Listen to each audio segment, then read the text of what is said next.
Salam dəyərli izləyicilər. Mən Pro İngilis Dili kanalının beynəlxalq IELTS sertifikatlı İngilis dili müəllimiyəm. Bugün sizlərlə belə bir açıq sualın izahına baxacağıq. Choose the correct sentence with the noun in the positive case. Yərik halda isim işlənmiş düzgün cümlələri seçin.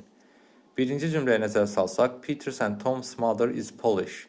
Burada göründüyü ki, mother şəxs bildirən isim təkdədir. Deməli, cümlə daxilindəki hər bir şəxsə eyni vaxta aiddir. Ayrı-ayrılıqda deyil. Ona görə də apostrof S yəli yal şəkilsiz cümlə daxilindəki yalnız sonuncu şəxsə artırılmalı idi. Yəni Tom's isminə.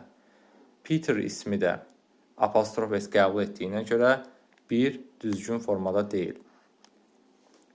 İkinci cümləyə baxsaq, Molly's and Eric's eyes are green.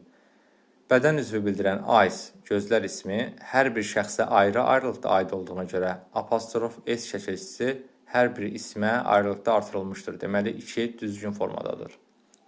Üçüncü cümləyə baxsaq, Sister-in-law's jacket was very expensive.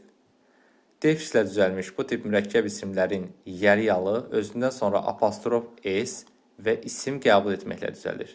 Deməli, 3 düzgün formadadır. Dördüncü cümləyə baxsaq, The Brown's home is empty now.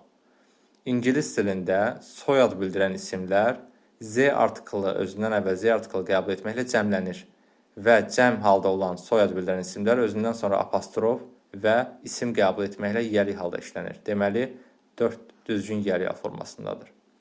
Beşinci cümləyə baxsaq, Finally, Jax won the prize. Göründüyü kimi apostrof S-dən sonra won feili gəlmişdir. Deməli, apostrof S burada yəri yal deyil, has köməkçi feilinin qısaldılmış versiyasıdır. Finally, Jack has won the prize olmalı idi. Deməli, 5 düzgün formada deyil. Düzgün cavab 2, 3 və 4. Dərslərimiz haqqında ətraflı məlumat almaq üçün 051 766 8691 nömrəsi ilə əlaqə saxlaya bilərsiniz. Hazırlığımız buraxılış, blok, MİQ, sertifikasiya və magistr istiqamətindədir. Bu tip videoların daha çox qarşınıza çıxmağını istəyirsinizsə, videonu bəyənib kanala abunə olmağı unutmayın. Daha geniş dərs və test izahlarına baxmaq istəyirsinizsə, kanalın biosundakı YouTube linkinə keçid edə bilərsiniz.